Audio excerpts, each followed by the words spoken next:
안녕하세요, 김서민입니다. 오늘은 웰스맨서 소요의 문답 10번째 시간 인간 창조에 대해서 한번 나눠보도록 하겠습니다.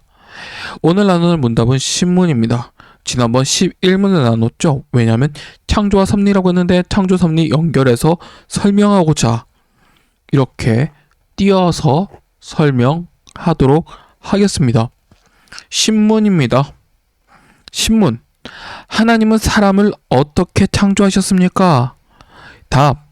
하나님은 사람을 남자와 여자로 창조하시되 하나님의 형상대로 지식과 의와 거룩이 있게 하시고 다른 피조물들을 다스리게 하셨습니다. 아멘. 네, 이제 들어가 보도록 하겠습니다. 이제 하나님께서 사람을 어떻게 창조하셨는가를 살펴보겠습니다. 하나님은 사람과 동물 모두 하나님의 섭리로 창조하셨습니다. 특별히 하나님께서 사람에게 섭리하시는 것을 예정이라고 하고 사람 외의 피조물에게 섭리하시는 것을 작정이라고 얘기합니다. 이 기초를 명확하게 아시고 가셔야 됩니다.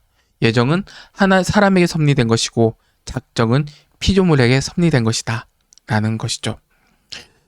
이는 하나님이 다른 피조물과 사람을 대하는 것 사이에 근본적인 차이가 있음을 보여줍니다. 성경은 인간의 창조를 세 가지 면으로 가르치죠. 하나는 인간과 하나님의 관계, 그리고 두 번째로는 인간과 인간의 관계, 세 번째로는 인간과 자연의 관계를 통해서 보여줍니다. 단순하게 하나님께서 창조하셨다, 만들었다, 그러니까 동물이다 라고 얘기하는 것이 아니라 하나님께서 창조하셨다라는 것은 하나님께서 인간을 향한 각각의 목적이 있다라는 것이고 인간을 향한 특별한 의미가 있다라는 것이죠. 다른 피조물들과는 다릅니다. 다른 피조물들은 작정에서 의해서 통치되는 것이고 우리는 예정이니까요. 예정이라는 것은 당연하게 하나님께서 단순하게 다루는 존재가 아니라는 겁니다. 우리는 그만큼 가치가 있는 존재들이에요. 동물과 비슷하거나 어떤 동물을 오대하거나 그런 존재가 아닙니다. 인간은 동물과는 무한한 차이가 있는 존재들이죠. 동시에 하나님과 인간은 또 무한한 차이가 있는 존재이고요. 그럼 첫 번째, 인간과 하나님의 관계에 대해서 한번 설명해 보도록 하겠습니다. 이것을 하나님의 형상이라고 얘기하면 좋을 것 같습니다.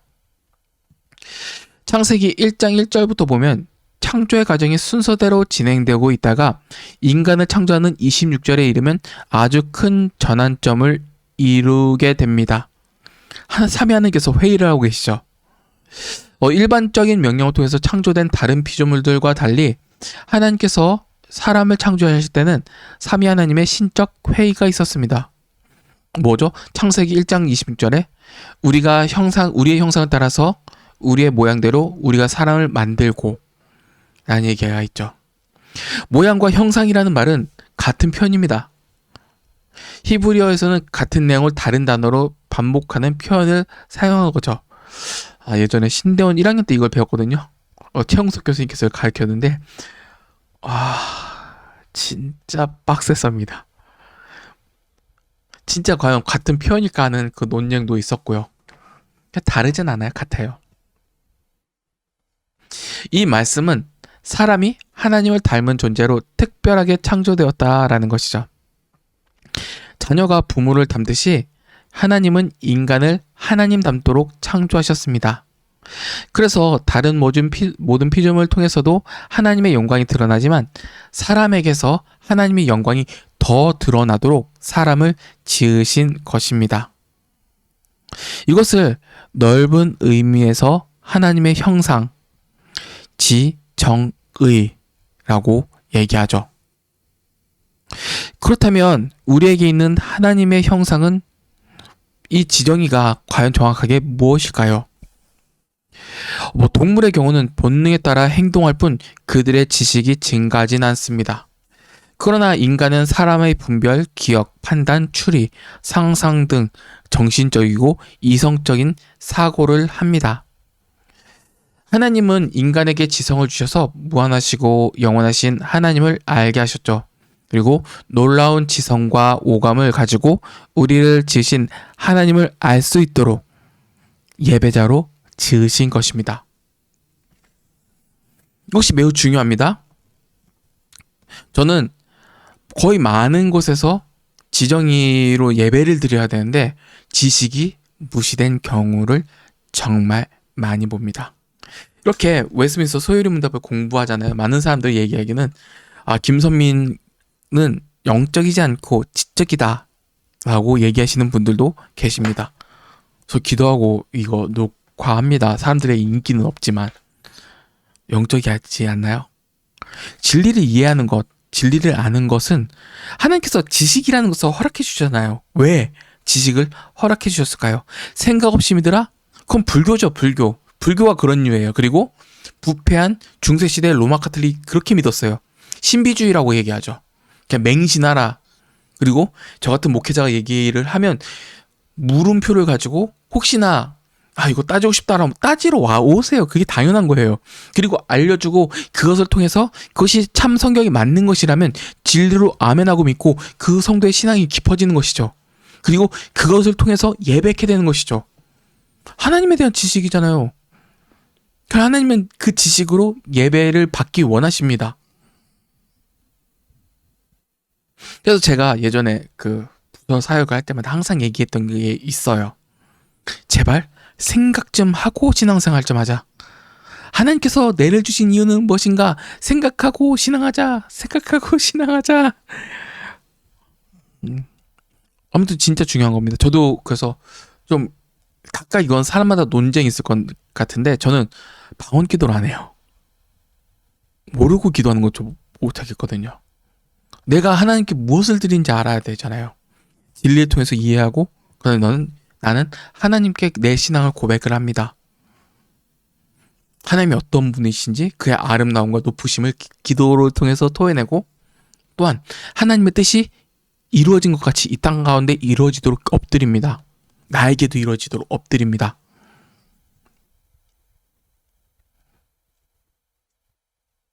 무식한 기독교는 없어요. 하나님께서는 또한 옳고 그른 것을 구별하는 능력을 주셨죠. 그걸로 예배드리는 겁니다. 그리고 사람은 선택의 결과에 대한 도덕적인 책임을 지도록 하셨죠.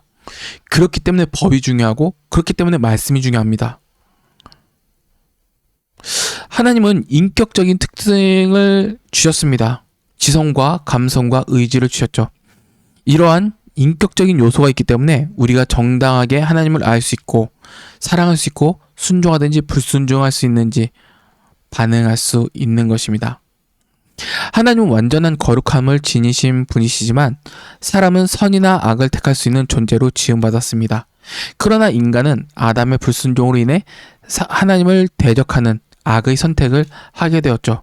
결국 최후의 날에 모든 인간은 하나님의 심판을 받게 됩니다. 이것을 존 오웬이 신잔에 내지 않은 죄라는 책을 통해서 죄를 지을 때의 모양을 가르쳤어요. 지식과 감정과 의지 세 개가 융합해서 하거든요. 반대로 얘기하면 하나님께 예배 드릴 때도 지식과 감정, 의지 세 가지를 다 융합해서 사용합니다. 서로가 분리될 수 없어요. 뭐 불교처럼 과거 중세의 로마 카톨릭 신비주의처럼 그냥 생각 없이 믿어라. 왜 너 안 믿느냐. 이렇게 하지 않아요. 기독교는 무식한 종교가 아닙니다. 제발 생각 좀 하고 믿으라는 종교예요. 그렇기 때문에 예배자로 만들기 위해서 목회자는 자신이 공부할 뿐만 아니라 성도들에게 지독할 정도로 교육을 시키죠. 그래서 가끔씩 여러 교회 얘기 들어보면 하나님의 말씀을 안 가르친다. 목회자가 놀고 먹는다. 어떤 교회는 목회자가 새벽 기도에만 딱 하고 많은 경우가 있어요. 코로나 때문에 어쩔 수 없지. 핑계예요, 핑계. 펑펑 놀고 먹으면서 다른 진짜 나쁜 목사님의 경우는 주변에 다른 목사님 놀고 다니면서 성도도 하나 돌보지도 않고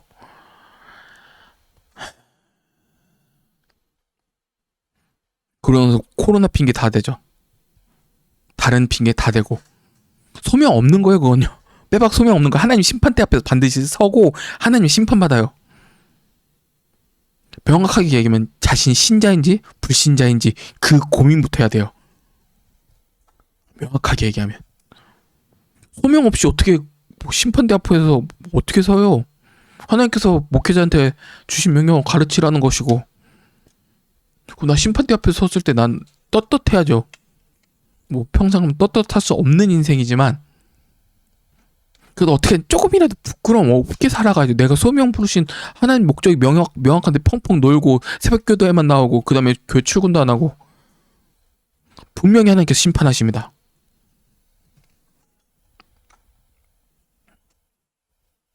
왜 목회자가 진리를 가르치냐, 왜 제가 이 자리에 와서 교리를 가르치느냐, 말도 세고 발음도 세면서 이걸로 예배하라는 거예요. 매일마다 예배하라는 거예요. 지금 놀지 말고 하나님을 알고 예배드리라는 거예요. 이걸로 살아가라는 거예요. 그리고 이것이 무시됐을 때는 교회가 엄청 찌그러지고 망가지는 꼬라지를 보게 됩니다. 내일을 어떻게 만들어요?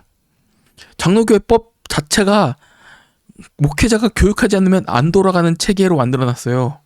전체를 다 살피면요, 망가지는 교회로 돼버려요. 목회자 교육 안 하면. 왜 지정의를 주셨습니까? 하나님을 알고 그것에 대한 감정적 동요가 있고, 그리고 그렇게 살아가도록 하십니다. 지식 빼고 감정과 의지만 있다? 하나님께서 그렇게 지으셨나요? 지식을 가르치는 거, 그리고 내가 감정적으로 열정 있고 사랑 있고 쏟아내는 것, 그리고 의지로 살아내는 것, 왜요? 이것이 건강하지 않다고 보시나요? 건강하지 못한 목회자로 보시나요? 이건 진짜 고민하고 나눌 것이 많습니다. 제가 추천한 신자의 내지 않은 죄만 읽어도 이것의 깊이를 좀 더 깨달을 수 있을 거라 생각해요. 좀 많이 어려운 책이지만요. 진짜 어려운 책이지만 이해하면 네, 이제 좁은 의미에서 하나님의 형상에 대해서 얘기하도록 하겠습니다. 이것을 지식과 거룩함과 의라고 얘기합니다. 하나님은 태초에 하나님을 바르게 아는 지식과 하나님께 바르게 순종할 수 있는 의, 그리고 하나님과 바른 관계를 맺을 수 있는 거룩함을 아담에게 부여해 주셨습니다. 인간만 가질 수 있는 것이죠. 그래서 타락하기 이전 아담은 하나님을 사랑하고 말씀에 순종하고 하나님을 아는 지식과 거룩함과 의로움을 가지고 있었습니다. 그러나 타락한 이후 아담은 넓은 의미에서 하나님의 형상을 가지고는 있었지만 좁은 의미에서 하나님의 형상을 잃어버리게 되었습니다. 넓은 의미에서의 하나님의 형상은 가지고 있지만 좁은 의미에서의 하나님의 형상을 잃었죠. 그 결과 타락한 인간은 태어나면서부터 좁은 의미의 하나님의 형상을 잃어버렸기 때문에 예수를 믿지 않는 사람들 속에서는 하나님을 진정으로 알 수 있는 참된 지식이 사라졌습니다. 그럼 뭐가 회복되죠? 이거죠. 예수님을 믿으면 원의와 거룩함과 진리가 회복된다 라는 것이죠. 다시 말하면 무엇이라고요? 하나님 바르게 아는 지식과 진리에 대한 거예요. 무식한 종교 아니에요. 그리고 하나님께 바르게 순종할 수 있는 의, 그리고 하나님과 바르게 관계를 맺을 수 있는 거룩함이에요. 진리에 대한 것과 그다음에 지식이죠. 그 다음에 순종, 삶이죠. 그리고 바른 관계, 거룩함이죠. 하나님을 사랑하는 마음도 많이 사라졌죠. 아예 없죠. 오히려 마음속에는 하나님에 대한 적개심이 가득했습니다. 그리고 죄에 대해서는 순종할 수 있지만 하나님께 대해서는 순종할 수 없게 되었습니다. 타락한 이후 여전히 생각하고 느끼고 분별하는 넓은 의미의 하나님의 형상을 가지고는 있지만 좁은 의미의 하나님의 형상을 오직 구원받은 사람들에게만 회복하는 것입니다. 지식과 사랑, 순종이죠.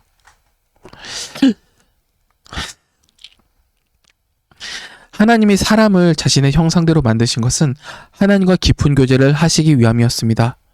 사람을 위대한 인격을 가진 존재로 창조할 수 있는 존재로 생각할 수 있는 존재로 창조하셔서 창조주이신 하나님을 마음껏 알 수 있게 하신 것입니다.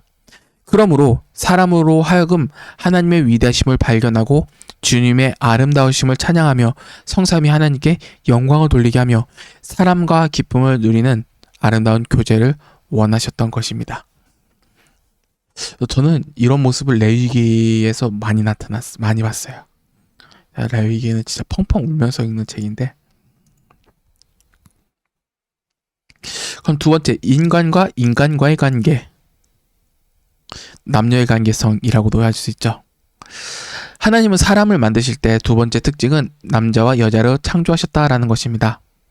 하나님께서 아담과 하와로 생육하고 번성하라는 명령을 주셨는데 요즘 번성하는 분들이 많지 않죠. 원어로 보면 번식하라고 얘기를 여기 보긴 하는데 되게 재밌어요. 그걸 막 원어로 되게 재밌어가지고. 아무튼 이 명령은 사람은 독불장군이 아니라 다른 인격과의 존재와의 바른 관계를 맺을 수 있도록 살아가라고 지으신 것입니다. 원래 삼위 하나님은 영원전부터 계시면서 성령님은 성부와 성자의 사랑을 중개해 주시면서 삼위 하나님 사이에 충만한 사랑의 연합과 교제를 누리게 하셨습니다. 그래서 하나님이 사람을 창조하실 때도 삼위 하나님의 관계처럼 사람으로 하여금 인적인 존재와 지식과 사람과 영광으로 나눌 수 있는 인격적인 사랑의 연합체, 공동체가 될 수 있도록 만드신 것이죠. 그래서 인간을 다른 피조물처럼 본능에 따라 생육하고 번식하게 만들지 않으시고 아담의 몸에서 그와 동등한 인격을 가진 하와를 만들어내셨습니다. 그리고 아담과 하와의 사랑과 연합의 관계를 통해서 인간이 자신과 동일한 인격을 가진 존재와 지식을 나누고 지혜와 사랑과 영광을 나누어야 만족할 수 있는, 즉 삼위 하나님이 누리시는 사랑의 연합의 관계를 담도록 하셨죠. 사람은 참 독특한 존재입니다. 마지막, 인간과 자연 간의 관계, 문화, 명령입니다. 하나님이 사람을 만드실 때 세 번째 중요한 특징은 인간에게 다른 피조물들을 다스릴 수 있는 권한, 즉 통치권을 주셨다라는 것입니다. 하나님은 인간이 창조의 질서에서 보자면 하나님의 종이지만 하나님을 제외한 다른 피조물에 대해서는 왕이 되어 그들을 잘 관리할 수 있도록, 통치할 수 있도록 만드신 것입니다. 이 왕권은 무제한적이고 무자비한 통치권이 아니라 하나님의 섭리 아래 다스리는 청지기로서의 관리권입니다. 우리를 다스리시는 인간년들이여 자연을 잘 보호해 주시소 라고 하는 여기 고기가 있죠. 그래서 인간의 경제활동이나 정신문화 개발하는 모든 것도 하나님의 명령에 포함되는 것입니다. 오히려 하나님께서 주신 그 창조에 있는 것을 인간은 그 문화 생활하면서 발견해내가는 것이요. 예배를 드리는 것만이 거룩한 것이 아니라 하나님의 영광을 위해서 하는 모든 행위가 거룩한 것입니다. 옛날에 좀 나쁜 지식 같으면 이렇게 얘기를 해요. 어디선가 또 얘기했지만 목회자는 거룩하고 어떠한 여러 직업을 가지신 사람은 거룩하지 않다면서 목회자를 위에 두고 여러 직업 가지신 분들 밑에 두는 경우가 많은데 그건 틀린 얘기입니다. 요즘은 그것이 아니죠. 오히려 반대로 되긴 했지만 아무튼 틀린 얘기입니다. 그 사람의 직업이 무엇이든 간에 자신의 자리에서 하나님의 말씀에 순종함으로 자신의 삶을 산 제물로 드리는 그 사람이 바로 하나님의 대리자로서 왕권을 수행하고 있는 것입니다. 이처럼 우리는 주님이 다시 오실 날을 기다리면서 영원한 하나님의 나라를 소망해야 됩니다. 더불어 우리가 열심히 살아가는 인생의 진정한 의미는 안식일, 즉 주일에 드러나죠. 주일의 예배야말로 하나님이 사람이 만드신 목적이 충분히 드러나는 날이기 때문입니다. 그러므로 하나님의 형상을 지음받은 우리는 우리의 지성과 감정과 의지를 다해서 예배하는 참예배자로 살아가야 되겠죠. 이 창조하셨다라는 것이 중요한 것이 위치를 알려주잖아요. 하나님 밑에 인간, 무한한 격차, 그 다음에 인간 밑에 피조물, 무한한 격차, 질서를 알려주는 거예요. 근데 죄된 인간은 딱 두 가지를 택해요. 하나는 인간이 신처럼 되든지 뭐 신비주의나 아니면 특히 불교 같은 거. 그 특징이 무지예요, 무지. 지성 없는 거. 그 특징이 범신론이었나? 범신론적인 관점이라고 했는데 범신론적인 관점은 지식을 무시하는 거예요. 내가 신이 돼버리는 것. 그래서 교회가 뭐가 돼요? 범신론판이 돼버리는 거예요. 자신이 믿는 내가 만든 하나님 판이 돼버리는 거예요. 그러니까 질서를 명확하게 하기 위해서도 가르치는 거예요. 가르치는 거. 제가 더 공부하고. 왜냐면 내 질서 무한한 하나님이 위에 계시는데 어떻게 공부를 하네요. 말이 안 되잖아요. 그리고 또 제된 인간이 됐을 때 피조물들과 동등하게 만들어요. 그러니까 인간을 그냥 동물 취급하거나 아니면 저기에 뭐 기계 취급하거나 그냥 우연인 존재, 뭐 예를 들어서 뭐 다윈의 진화론 같은 게 다 그거에 포함될 수 있겠죠? 아무튼 이런 존재로 보는 것 자체가 죄된 인간의 특징이라고 할 수 있습니다. 그러니까 뭐예요? 무조건 진리를 알고 그걸로 예배드리는 거예요. 그것이 기초입니다. 오늘 되게 피곤한데 이만 마치겠습니다. 아무튼 주님, 지식 무시하지 마세요. 감정, 의지 무시하지 마세요. 무시하지 마세요. 살아가는 것 무시하지 마세요. 그것이 참된 예배가 돼야 됩니다. 마치겠습니다.